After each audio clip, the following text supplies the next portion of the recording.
welcome back to another episode of the ADHDads. I'm your host, CJ. I am JJ, and hey, Colton, your voice sounds really good, but I need to ask, where's this COVID hitting you today? What's your mind like? Where's your headspace? Brother, it's a 50-50 crapshoot. We don't know where the day is going to take us. We start the day good, and then as the hours roll on, we start to deplete, and my wife and I say, where's the covers? Where's the cold medicine? Give me some water. So I'm feeling good now, man. I got some energy back, but yesterday started like this, and by 2 p.m, we said, all right, let's watch the new Guardians of the Galaxy movie and forget about our responsibilities. Well, if you by the way, everybody, if you haven't seen the third movie and you're into the idea of seeing it, just to let you know, if you are kind of beat up a little bit emotionally, mentally, don't see that one because you're going to be crying snot everywhere. No kidding, it's man. tough. The first 20 seconds of the movie where they open up with like rockets, like flashback scene, I was like, I don't know if I'm ready for this. I know, and we just recently watched, which we watched it at your place, but we watched the Puss in Boots: The Last Wish, and there's that competition scene between Puss and the other cat for the biggest like sad cat eyes, and there's this other character looking and going, oh, you're so cute, tugging at the heartstrings just by that simple look. That raccoon in the movie looks so real. I'm just like, I can't take this. I still have another 2 hours in this theater. Oh my god. Yes, man. How are you doing, man? How's your week going, brother? It's great because I would tell you one thing that I really I just want to say that I'm grateful for in my own character is that I had an opportunity to talk about the wins and the challenges from this last week. And at the early part of the week, you and we've had a conversation about how I had a yes day with kiddo, and honestly, a lot of days feel like yes days because he's just his brain is bouncing things around so much, and he's interrupting me all the time, and I sometimes feel like I'm trapped in a prison of not having the luxury of being able to just express myself because he's generally trying to drive the moment, drive the conversation and stuff. And that's hard because, sometimes you just want to have a little bit of freedom of choice in the moment. So I got down on that a little bit too much.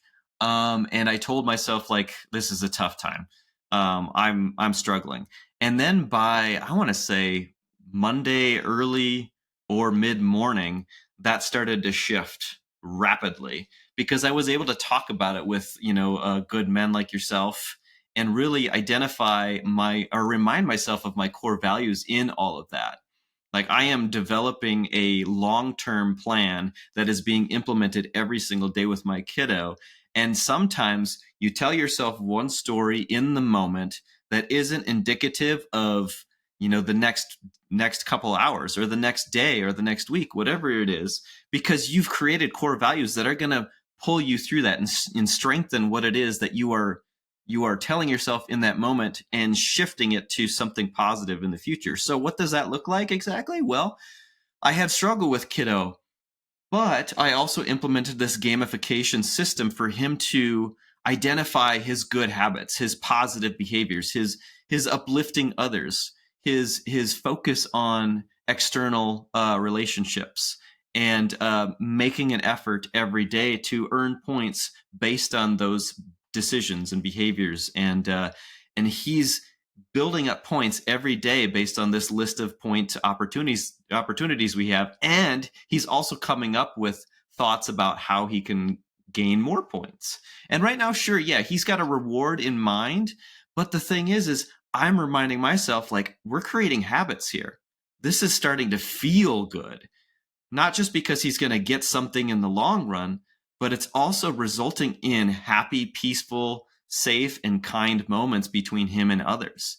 So it's been paying off a lot. But yesterday it was like one of those things like the yes day where it was like constantly, let's just do what kiddo wants. Let's just listen to kiddo. I can't get a word in to him talking about, I could do this to gain points. I could do this to get points. And I at one point I paused in that and I chuckled to myself and I thought, he's interrupting me. He's interrupting me constantly here, but he's actually interrupting me about good things. I'm changing the game here, and it's beautiful to watch, and it is making a difference now, and that makes me excited for the future. And all of my core values, which I don't need to go into detail with all of them, were at play. Like one of them is quality time. Another thing is service. And I base my core values in relationship, and of course, being a single dad, my relationship with my son is of utmost importance. And to see him find a space of joy and happiness and just safety and security throughout his days, through that process where he's building that up for himself as we work through this together, it's really paying off. So the story I told myself at the beginning of the week was very much not in where I'm at now, which somebody asked last night, on a scale from 1 to 10, 10 being everything's great, I'm joyful, I'm happy. Where are you at? And I said, yeah, I'm at a 10. That doesn't mean things are perfect, but it does mean I'm recognizing the things based on my core values and the love I have for my kiddo. That 10 is where I'm at right now. No, I don't have all the money in the world to make, buy all the things and stuff. And I would like to have that. But that doesn't take away the 10. I'm not a perfect person. I want to just like point that out. Like a 10 is not the story I told myself is I've achieved everything that I desire. The 10 is I'm recognizing the things that I'm making an influence on and my son's making an influence on, to get to where I believe we're continuing to try to go. Anyways, that was a long answer to how you doing? Can you Brother, tell me about? Yeah, no, go ahead. I'm getting excited hearing you talk, brother, because I literally was having this thought to myself yesterday in my car. I don't know why, but it just came up. If is your relationship perfect? And I thought in my head, yep, sure is. And perfection doesn't mean that we don't have problems and that it's not hard and that we don't struggle from time to time. Mhm. But perfect to me means how we deal with those situations when they do come up and how we recover from them. And even the hard times, how we come out through the other side. So there's a lot of hardships and tribulations and obstacles and things we have to navigate every day. But if you asked me, how's your relationship on a 1 to 10, I'd say fucking perfect 10, brother. And Yeah, I love it's that. again that comes with a lot of work, and it's not like we just float by and we don't think about it or put any intention into it and perfection just happens. I think if you're gonna strive for perfect, your idea of perfect has to be imperfect, right? Mm. You have to have perfection in the flaws. You have to see the beauty and the opportunities for growth and the beautiful happy accidents that happen in imperfection. So, I've taken that mentality, and I was literally just thinking this the other day, brother. So I'm so glad you said that. Because, like you said earlier, too, man, isn't it a slippery slope to fall into the rabbit hole of the story we tell ourselves? Mm. You just go out and you seek that validation. Something hard comes up in life, and you wake up and you go, oh, it's hard, I don't want to do it. And you keep thinking that to yourself, but you keep pushing through and you keep doing what you need to do to get through it, because you're creative, you're smart, you have the answers, you know what you got to do to get through it. But you just like start lagging because you start, oh, it's hard, I don't want to do it, I can't, it's too hard. And then you start verbalizing that to your wife, to your coworkers, to your friends. Oh, it's so hard. And then they validate you. They give you that little dopamine hit, right? That little Yeah. crack hit to your veins, a little heroin dose. That's like, oh yeah, that is hard. Oh yeah, just take it easy, brother. Just check out for a little bit. It's so hard. And the angel and the devil on our shoulders, man, that devil always has got a megaphone, and Mm. his voice always seems to get so much louder than that angel on the other side. So, man, I'm glad that you mentioned that, and it's perfect for what I want to talk about today. Is like, what are these stories we tell ourselves? Mm. Because pretty soon the story that you tell yourself is the story that you're telling yourself, and you can't get out of it. And finding a different path or a different way out of that storybook and into a new chapter, it seems just so much more difficult when we've built up all of this prerequisite negative thought of I can't, and it's too hard, and I won't. So like, let's get into it, man. Let's like talk about how we can change the narrative and why we tell ourselves this story. Mm. I want to just kind of pause, not really pause, but really highlight something that I think you were saying in there that you didn't directly say, that was clear and evident to me, is that somebody with an attachment to cynicism might look at the conversation we were just having and say wow, that's some blind optimism. And I think marrying ourselves to negative outcomes results in cynicism and a reinforcement of, something's going bad, and that's what we're just waiting for, is the next bad thing to happen. I've got no control here, so this is just life. You can attach yourself to that, and you can find yourself upset at things that might otherwise be an opportunity for growth. And when you talk about, your relationship being strong and a 10, and through imperfection, we get to where we get to, that's you speaking to your core values and your exercise with your wife and with your kids. It's not a blind optimism. It's an opportunity that you identify. Because it is so easy for us to say we're not getting what we want, because nobody is getting exactly what they want. But if we continue to work hard at things, and we're kind and loving through the process, amazing can be our general response to what comes our way. So I guess with the story that we tell ourselves, I'll just say this much. I think the story we tell ourselves over the grand scheme of things, the grand period of time up until now for us, the grand story, is that it's a myth. And that myth, again, isn't blind optimism. It just means, hey, this is a long, drawn-out story that does have twists and turns. And it's like the telephone game. At the end, it's going to sound a little bit different than maybe where it was in the middle. And that's okay, because rarely does the story I told myself about the same event 10 years ago sound the same today. And it could sound a lot different. For example, let's say, in our adolescence, we start to kind of develop a history of ourselves, and we see our past as like a meaningful story, and we use it as a way to understand today and predict our future. We create stories to help understand who we are, and we can modify those stories in an attempt to kind of define our current and future states. For example, let's say I land my dream job, quote unquote dream job, and it's one that I and my family celebrate as a bright and hopeful light for today and our foreseeable future. But maybe over time, I find out the job is not only like challenging in ways I didn't anticipate, but it's also consuming more time than I envisioned.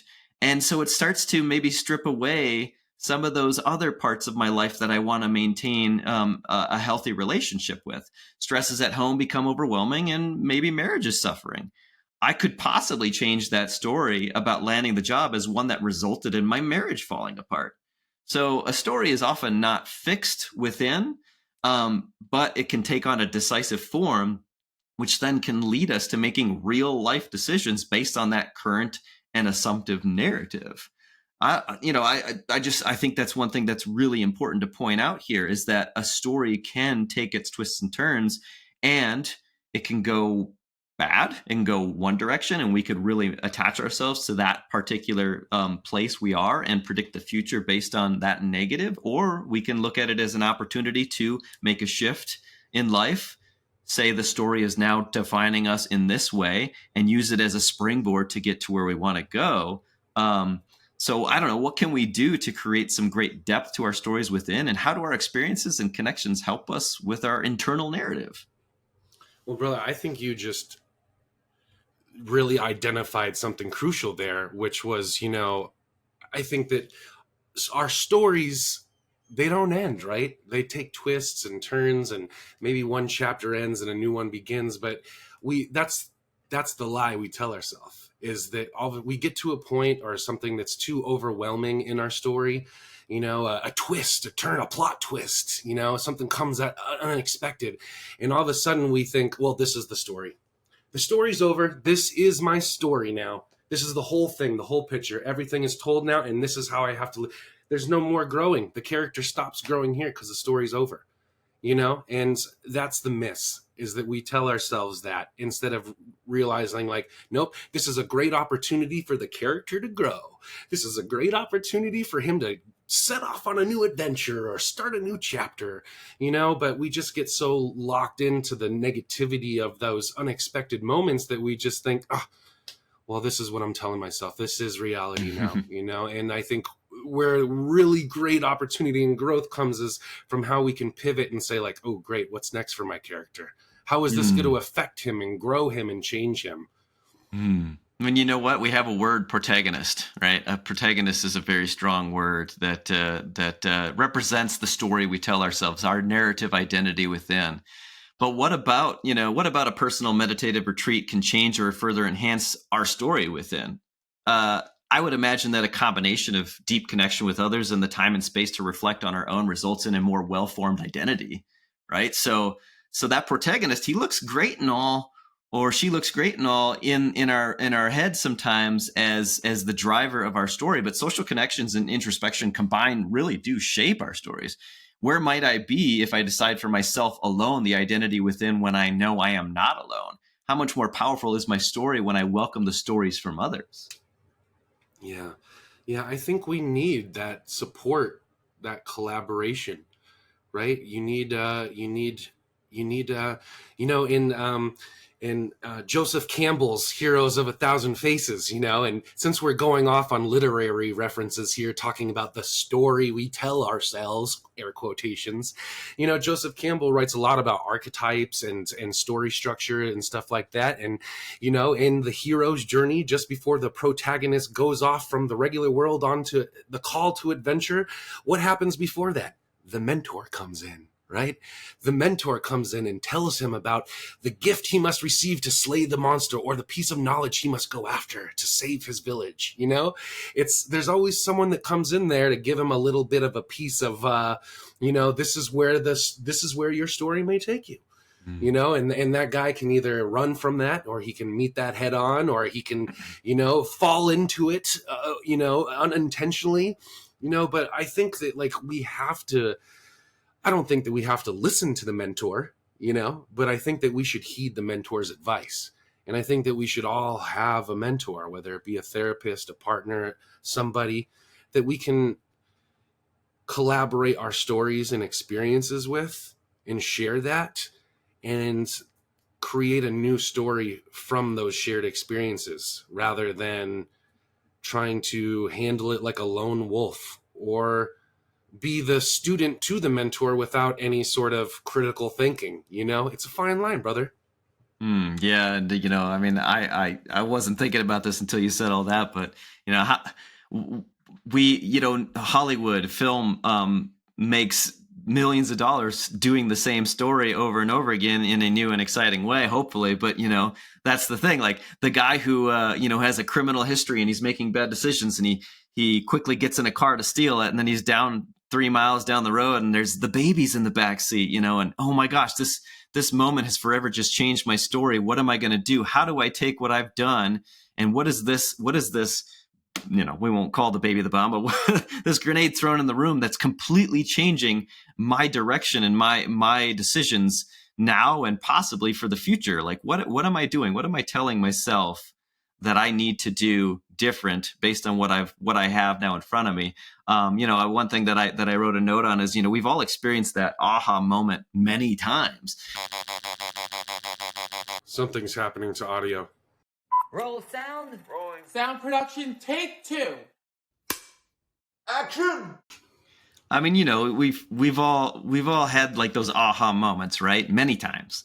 And that often is a result of the story we tell ourselves, like pairing up and complementing with additional information we receive rather than simply conjure up. Or the aha moments happen because we or our stories are challenged by another narrative. That's powerful stuff. And honestly, to be blunt, I'm just gonna be blunt here. When we reject tribalism or confirmation bias, basically sitting in camp and keeping camp, and anybody who suggests something other than the story we're telling ourselves, we suggest that as a threat. Like that's keeping us locked, and it doesn't give us growth. So when we reject that, we find that the stories we tell ourselves can be challenged in very productive and powerful ways. For example, let's say my relationship is in a state of tumult, and I've been telling myself or have been told that I have every reason to maintain my position and feelings. Like say the episode we talked with Grace about, our proofs are our proofs and those person's proofs are clearly wrong. Well, when we do that, the narrative within is struggling for an opportunity to grow and be modified, right? But if I allow for my story to evolve through curiosity, I'm opening up the opportunity for resolve and deeper connection. My identity story isn't being stripped away, honestly, but rather breaking new ground, or at least enriching that soil, whether that relationship be moving into a new phase of conflict or peace. It furthers the story. It can solidify the narrative as well as move it in the direction of understanding external influence. That's a powerful exercise in, furthering our narrative identity. It's not, I don't think for the most part, people come at us because they want to suggest to us that our narrative identity is BS. I think they're suggesting, hey, I have an enhancements to provide you because I see it in a little different way. What do you think? If somebody is coming to me with not a threatening gesture, but rather say, hey, I would love to be considered in this story or in this particular subject. What do you think about this? Man, does that make our identity stronger and possibly stronger through change? You said a really interesting piece about the whole, in Hollywood, we keep making the same stories over and over and over again, right? And that's what Joseph Campbell talks about in Hero of a Thousand Faces and Hero's Journey. It's just the same story over and over and over again.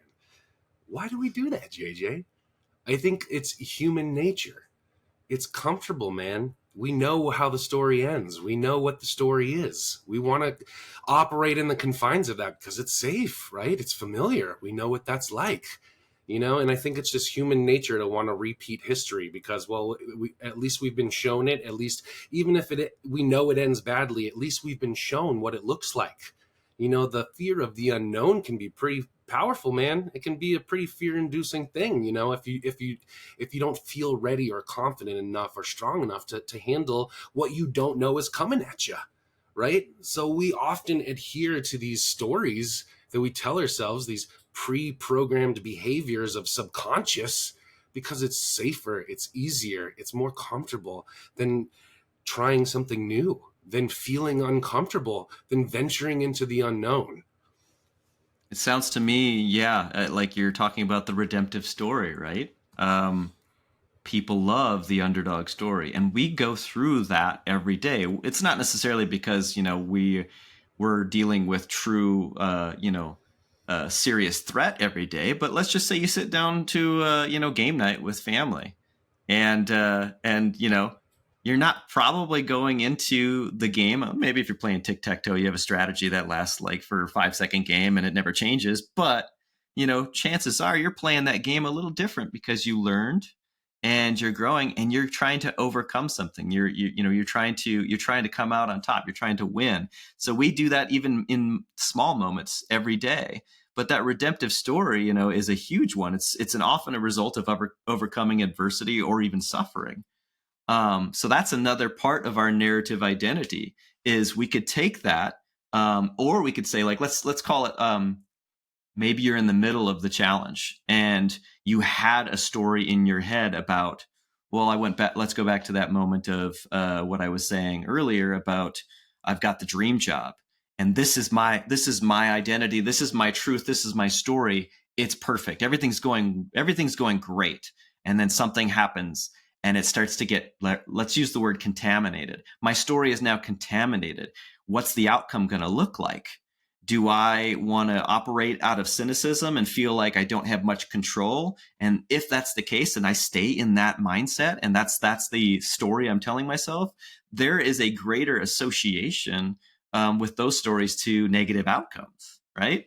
But if we have strong connections attached to our stories, perhaps we find hope. We're working through this together. We're bringing ourselves to maybe redemption in this story or overcoming adversity and suffering through our core values to get us to where we are. Then we look back at it and we say, wow, our core values, our strength, our joy as a family, has gotten us through this suffering. We, as a unit, as a powerful force in this world, can go through the process of redemption through the challenging times. We are empowering ourselves and are most likely in a better state of emotional well-being when we take charge and say, maybe we don't have full control, but we take charge and we own up to our core values in it, and we power through as an empowering thing rather than attaching ourselves to the negative outcomes. And then we see the story we tell ourselves is that we are people who can endure. We are people who can strengthen the family and our bonds through this. So that story can look totally different from one person to the next, depending on how you try and attach yourself to it. Yeah, and I think that, like to your point earlier, that's why it's important to really kind of put the tribe perspective into this and not try to lone wolf this alone, because your story that you're telling yourself may be different than what somebody else sees your story playing out as. And again, it's so easy to get locked into the story that we're telling ourselves because it's so safe and comfortable and doesn't feel as challenging. And then when somebody comes and gives us our opinion, hey, I've noticed you behaving like this, I notice you're maybe feeling like this or behaving like this or whatever it may be, we oftentimes get defensive. We hesitate with that critique, right? We push back and say, no, but we want to defend ourselves in our position of why we're walking this path and living this story, and rightly so. Again, I think it's human nature for us to want to do that. But I think that there's such a great opportunity to see how different choose your own ending paths of how the story could be when we can open up and say, God, I didn't even see that. You noticed that about me? Shit, that's a blind spot. I didn't even realize that.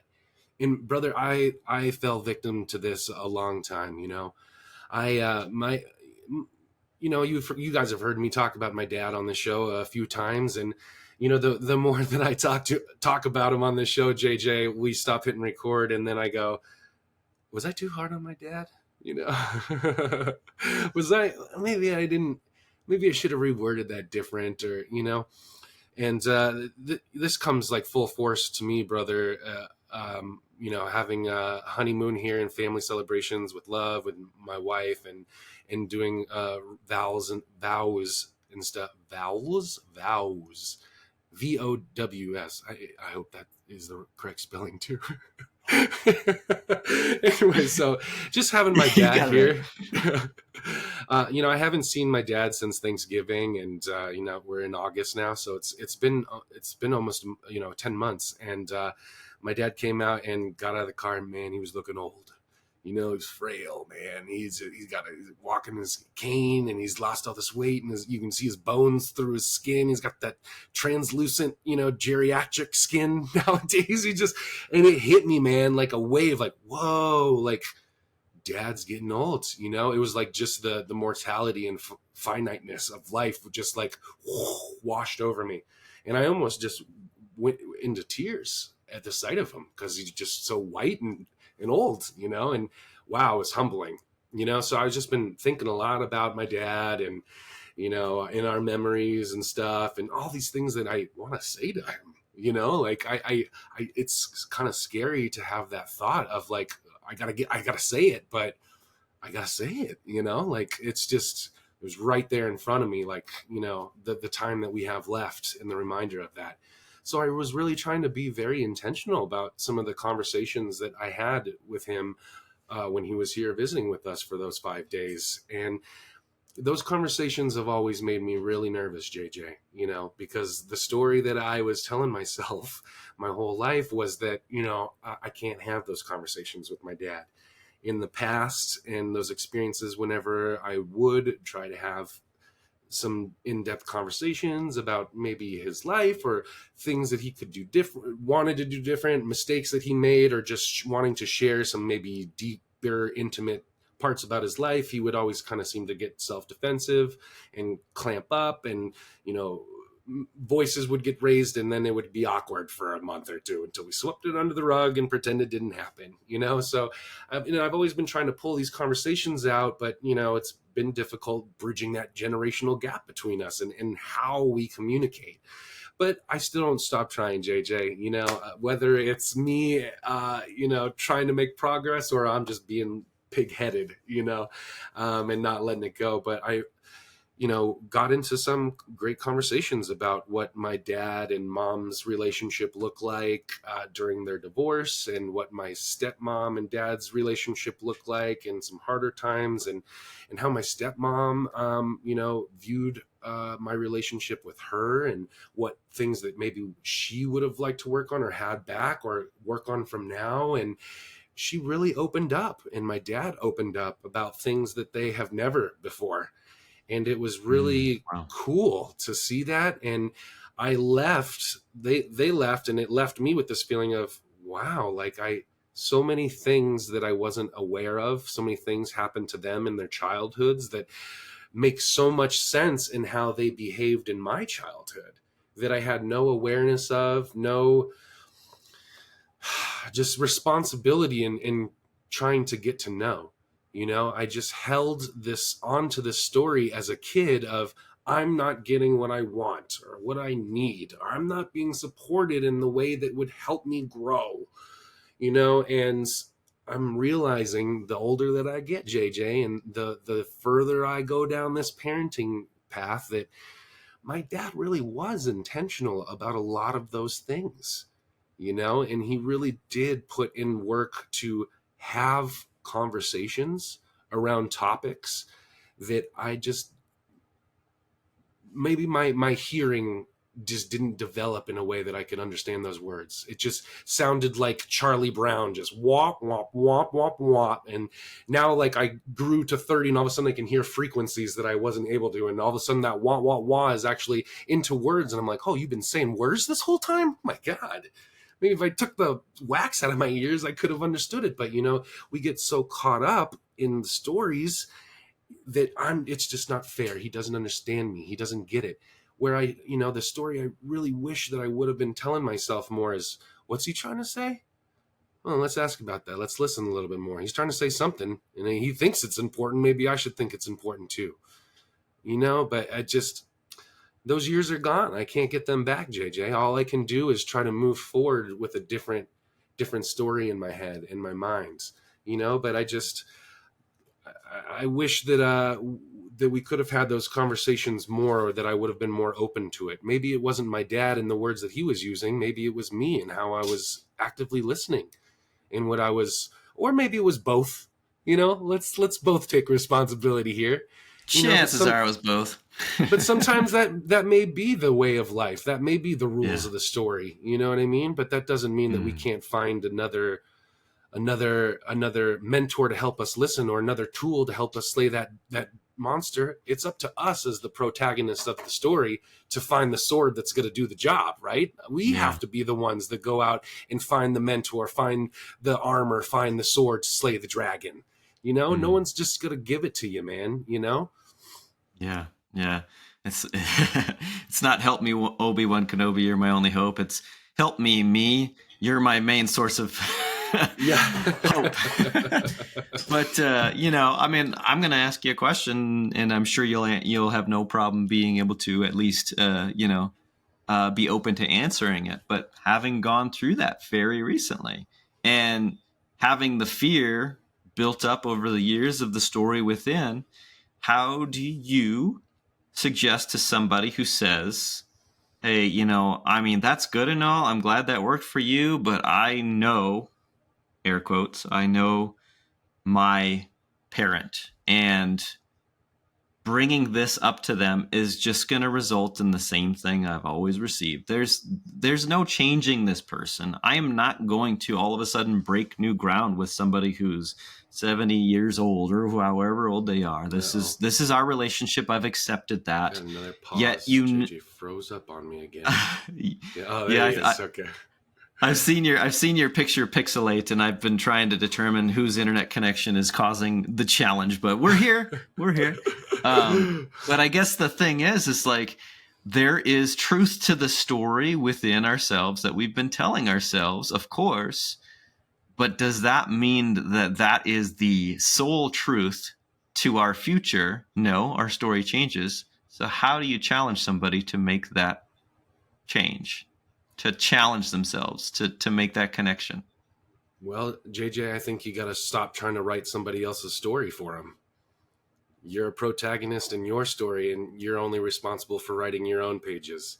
You can't make the mentor do something for you. You gotta, and us as the ones that are reading these books, talking to these guests, thinking about this stuff on a week to week, and trying to be really intentional about fatherhood and integrity on a daily basis. I think that we are the ones that have to be responsible for that, JJ.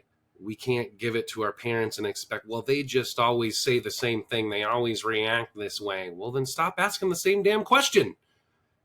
Like, think of a different question to ask, or a different way to ask it. Yeah. Or why do you need to even ask the question? Maybe stop asking them the question and start asking yourself the question of why you need that question answered, or why you need that story told through them, or what it is that you're missing from that relationship, that you keep coming back to this thing and trying to pull something that maybe is Right. uncomfortable or triggering to them. What is it that you feel that you're not getting, and what are the questions that you can ask yourself to give yourself that, rather than expecting somebody else to give it to you? Yeah. And that's not hard, brother. And I hope you're not Yeah. going to ask me how to do that next, because I can't tell you. Me and my therapist are still trying to figure that out. Well, I do have some thoughts on that, and I really appreciate that. And I just want to say, like, to anybody, including myself, like, I could have this thought when I'm challenged in that way, like, I don't want to be hurt again. It's just too painful. That's too hard. I don't want to go there. And that's the fear. That's the story that we're believing in.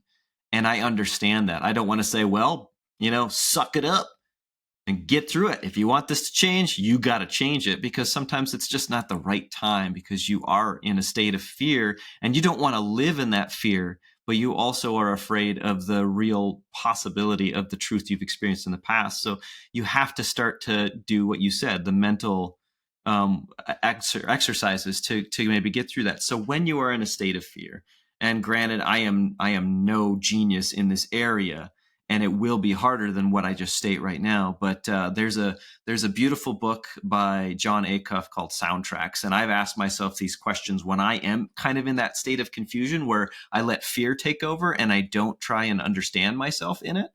I might get the questions out of order. That's okay. But let's say I'm telling myself something. Well, is that true? Is what I'm telling myself actually true? Do I believe it? Am I actually believing that? Is it true? Okay, maybe it's not. Well, do I still believe it? That's an important question to ask yourself, because then you're starting we do ask ourselves questions that we don't believe all the time, or we tell ourselves answers that we don't believe all the time. Right.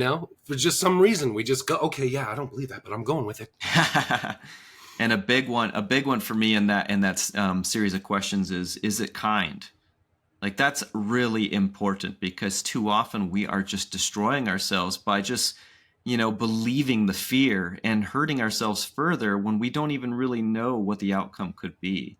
So, asking yourself, is it kind, is incredibly important to the process of moving forward. You said too that you don't like to tell people, suck it up, buttercup. And that's that's definitely something that, the leadership methodology that I think that the generations before us, aka my parents, definitely had.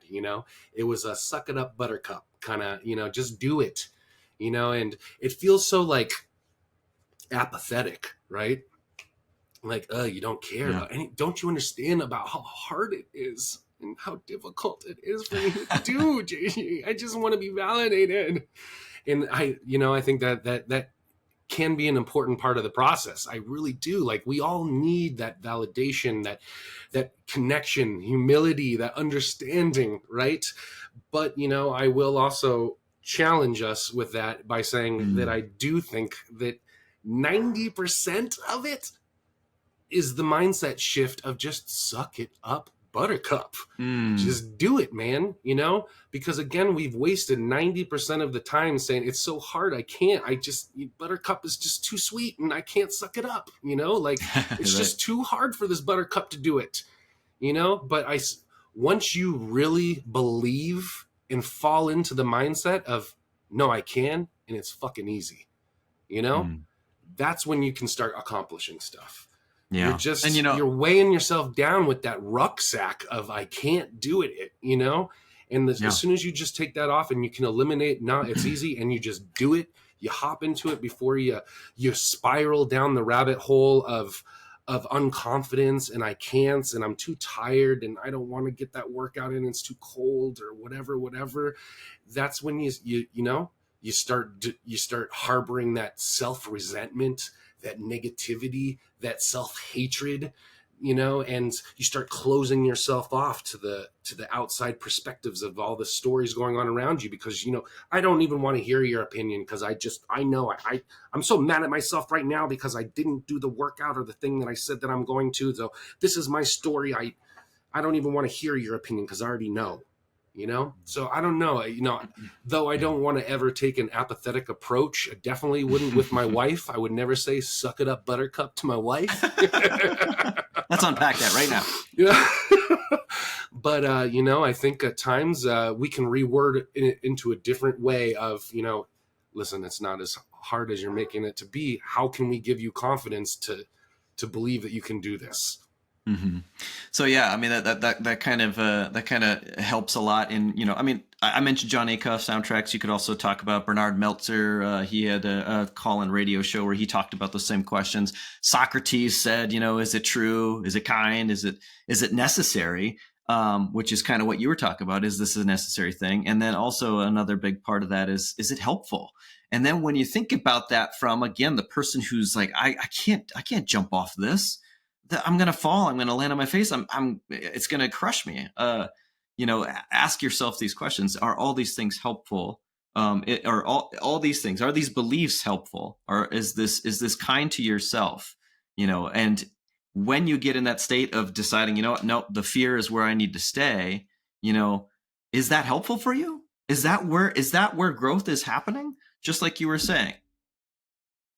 I think that's a big one, is that, you know, people get stuck in the fear because it's not necessarily helpful and it's certainly not kind to themselves, but I'm just so afraid of the next thing because the story I've been telling myself up until this point is I need to be safe and secure. I'm not necessarily believing that's what this is, but I haven't asked myself those questions. And then you are giving that challenge as you did. I really appreciate that. Well, I got a story for you, brother, if you got a minute. I like stories. Well, you know, again, I was telling you I was having these conversations with my dad and stuff like that. And maybe I've told this story on this podcast, but, you know, a couple of years ago in some of our dad groups, you know, it was right when I had walked away from a career in Hollywood.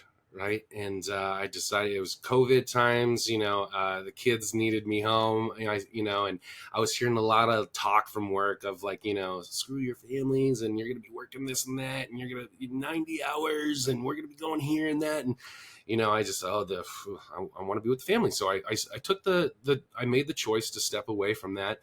And my dad's pride has always seemed to be in me and my career success, my financial, you know, literacy, and able to provide for myself as a man. That's what he views as successful. A man, a leader, is you make money, you work hard. You know, it's just those two things. There's no other criteria for success in this world other than make money and work hard.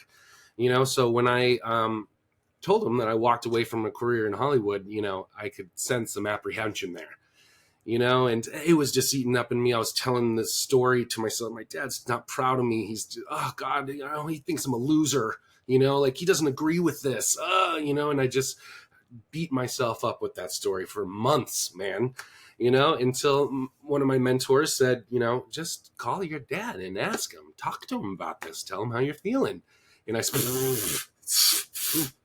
I can't do that, you know, fear, stories, you know, but I got the courage after a couple of weeks and I called my dad and immediately broke down into tears, right? All of the story that I've been telling myself for 34 years just bubbled up and it just, you know, oh, Dad, are you proud of me? I don't know. You don't say it. And I'm just so sad because I don't know, you know. And my dad said, son, of course I'm proud of you. I love you, and so I just need you to say it every now and then, You know how many times my dad said it in that time, JJ, 2 years ago? Not once, brother. I can tell him these are the words that I want you to say to me. But for some reason, it's just ain't registering. He doesn't hear it. He can't put the sentence together, right? But I'm still going, telling myself, oh, he's not proud of me. See, he can't say it. I just told him what I needed to hear, and he's not telling me, man. Why? And over this last year, last Father's Day, I saw a man that was also struggling with the relationship with his father.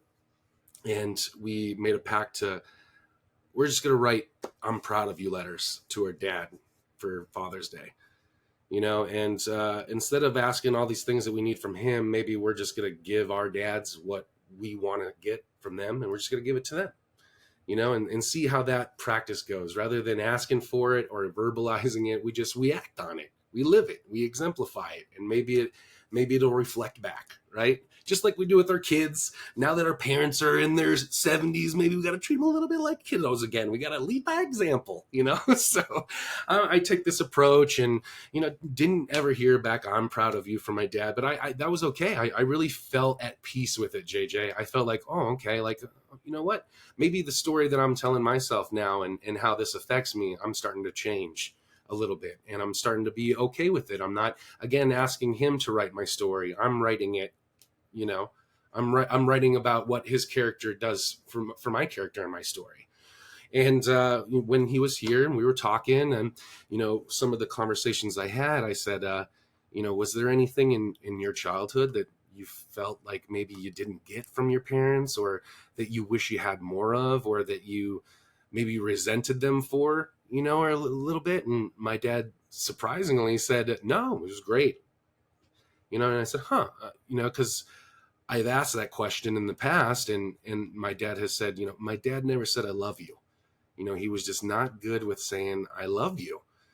And I said, well, how did you get over that? Or how did that heal itself? And my dad said, well, I just made the choice that I was just going to tell Grandpa I love him every day. Even if he didn't say it back, even, if I never got it, I just told myself I'm going to say it to him every day. And it took a couple of years, but eventually he started saying it back. And he said, and before he died, he was saying it every day to me.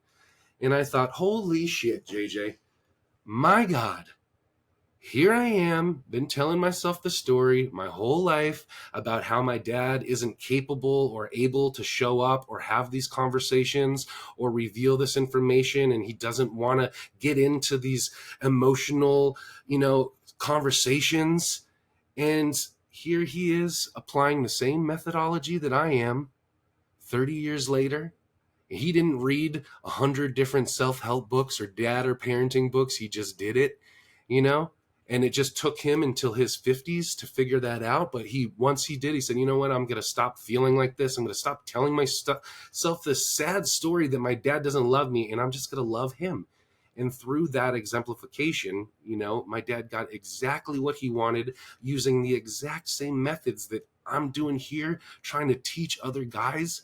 And it's that simple, JJ. It's just that simple of telling yourself a different story, man. And it was just this beautiful realization for me of what a good man my dad is, and though we have our problems and our issues in communication, like, it's there if I open myself up to it.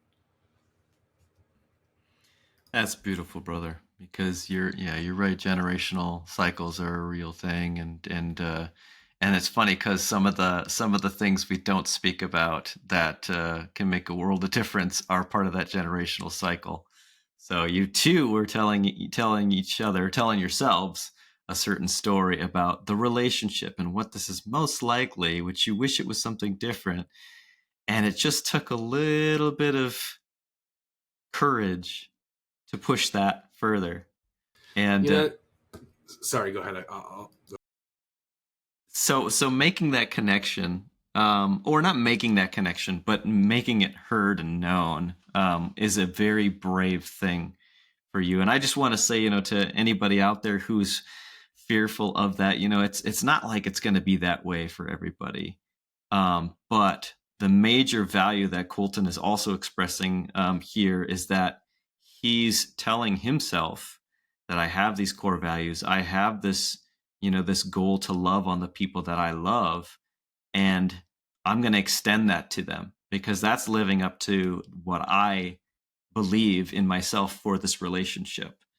And that's bravery, because you could have gotten somebody who's like, you say, I love you. And then your dad's like, all right, I gotta go, bye, and then hang up the phone because he's just terrified at that moment. Even though maybe, he's like, oh my God, he finally said it. Thank God.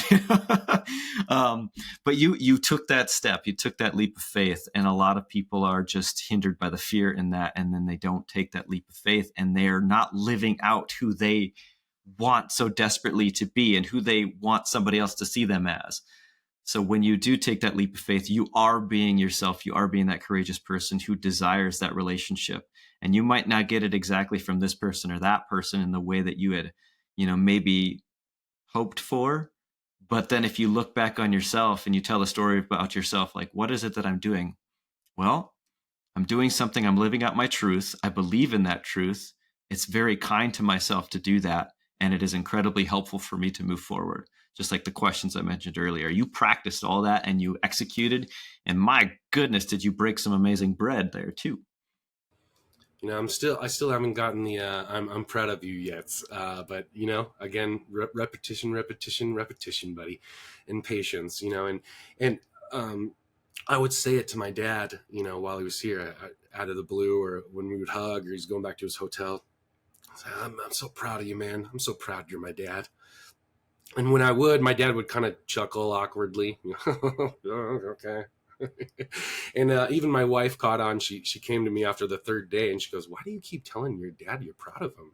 It's kind of weird. Like, usually you don't hear the child say it to the parent. You keep saying it, so I kind of explained my reasoning behind it and what we just talked about here. And, so even though it may feel a little uncomfortable in the beginning here, I'm still sticking to it, and maybe that's how, like, we make this a normal thing. This is how we normalize it, right? It's awkward the first time I say it, he laughs, and that's weird, why did my son say that to me? I'm supposed to say it to him. But maybe if I do it enough and it becomes normal, he'll go, oh yeah, God, he's just always so proud of me. He always says he's so proud of me. I'm so proud of that. And I do believe that we'll get there, but sometimes it takes that repetition, JJ, in order for it to become a new story, in order for a new chapter to begin, because we're so instantaneous gratification, JJ. We want change so quickly. We want to stop a bad habit. We want to change something we don't like. We want, and we want it now, but we have to get comfortable with being uncomfortable doing the repetition to change. And oftentimes we just want the change without the repetition or the work, man. And we got to get over that, Yeah. Some people could say, they could use this approach, fake it till you make it. I don't believe that that's what we're referring to here. I think what we're referring to here is just like the idea of, I have a passion, I have a drive, I have desire for connection.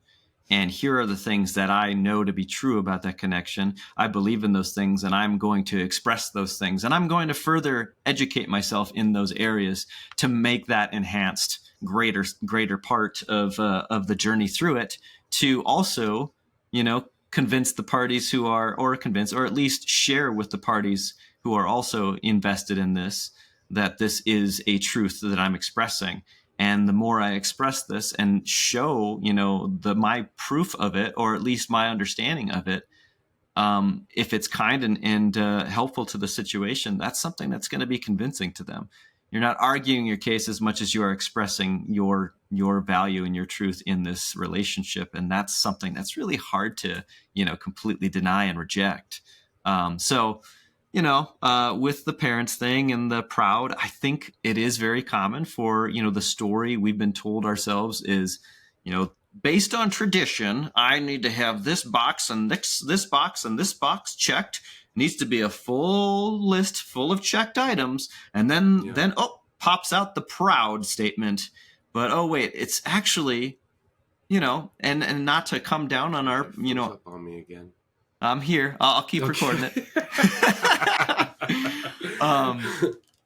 Yeah, internet. Someday, who knows what it'll look like? But internet is a thing that we have to fluctuate with. But once we get through those check boxes, a previous generation could say, "Hey, based on tradition, I can't really say this unless all these boxes are checked. I've been told this story for so long.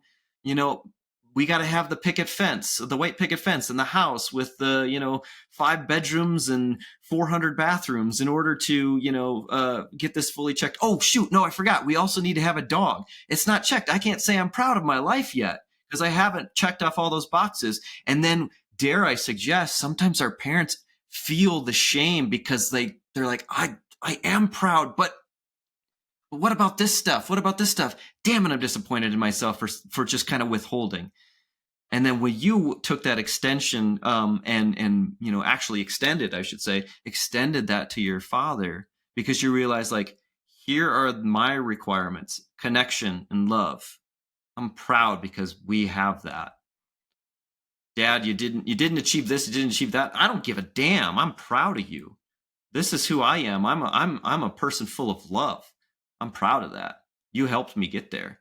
I'm proud of you. Like that is the power of the generation that we are creating in ourselves and our children. And like you said, go in the other direction. Like, hey, you can still be proud at 99. And it just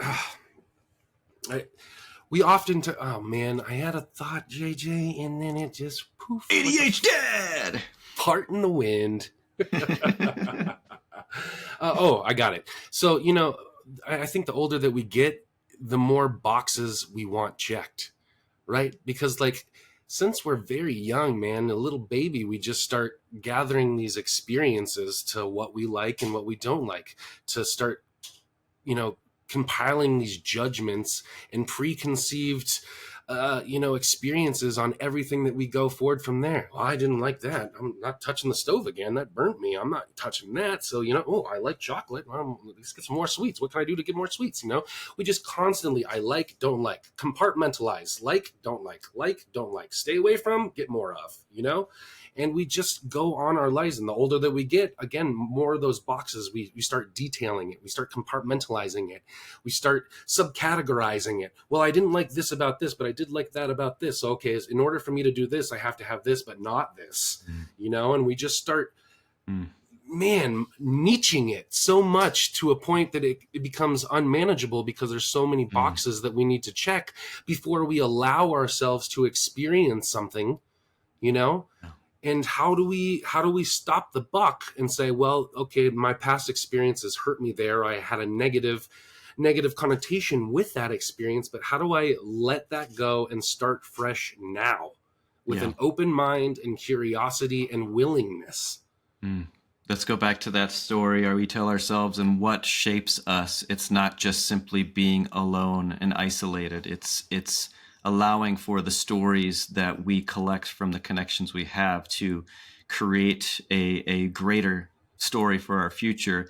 And I don't have the science to back this up right now, but we can certainly add it to the show notes that I know that the majority of research, when people are asked the question of happiness, they are most often happy when they have relationships and love and connections. And that favors over wealth and possessions. Now, granted, I'll tell you, there's some fears I have about the future because I live in a place that costs a lot of money and I'm not putting away as much as I'd like. I do have some fears for that. But I have stated earlier in this episode and in the last week that I'm at a 10 with my happiness because I have a boy who is, somebody I care for deeply. I care deeply for his mom, my co-parent, and I constantly fertilize the relationships, the soil, to continue to make some great growth from that garden that we are producing of life. And it's a remarkable thing. And would I ever trade that for, winning a few $1 million? No. So that connection piece that you talked about, it's backed by science, man. There might be some people who are all about possessions and wealth, and they think that's the path to happiness. But then, of course, we also hear about, I earned everything. I got all this money and wealth, and I'm dead inside. So, the thing to keep in mind is, we continue to use our stories to develop that greater connection with other people and their stories to create the best story. Yeah, man. My idea of perfectionism isn't that this isn't hard. It's that we have everything that we need to get through this. We just need to figure out how to use the tools in the right way. Yeah. I appreciate that, brother. That is the main message of this story we tell ourselves that I really want to just hammer home, is that when we create those connections and we foster, deep seated connections with our loved ones, that story has so much more strength. And we honestly, in terms of wealth, I'll just say emotional wealth and health is what really helps us get through and gives us the greater joy in life. And that's the type of story I appreciate and want. I'm a rich man, JJ, just not in money or time. That's a topic for another day, but yeah. I mean, the reason why we're here is because we want to continue making that story, just something special and to celebrate. And I think we do a pretty good job of that, knowing that we have adversity, we have neurodivergence, we have so many opportunities to really take a superpower and make it explode in a good way. Explode. Well, awesome stuff, man. Thanks for talking with us. And maybe we should hit the stop record button before our internet goes out again. And we have 3 15-minute episodes rather than one long one. Yeah, that sounds good. I the story I'm telling myself with that is, what? It's out of my control. I can't do anything about it, but that's okay. We're still breaking bread. Well, all right, brother. Thanks for the great talk, and thank you, listeners, for tuning in. I hope that the story that you're telling yourself is one of love, curiosity, respect, and accountability, man, because no one is responsible for your story other than you. So please take that with you and own up to it, man, and call us if you need a different narrative, brother, because we can set you up with a beautiful one, because you are a beautiful person and you do have a lot of strengths and a lot of tools that you need to get you through the hardship. So start telling yourself that life is perfect, man, because it is. All right. So thanks. Tune in next week. I'm your host, CJ. I'm JJ. And we'll see you next time. This has been the ADHDads.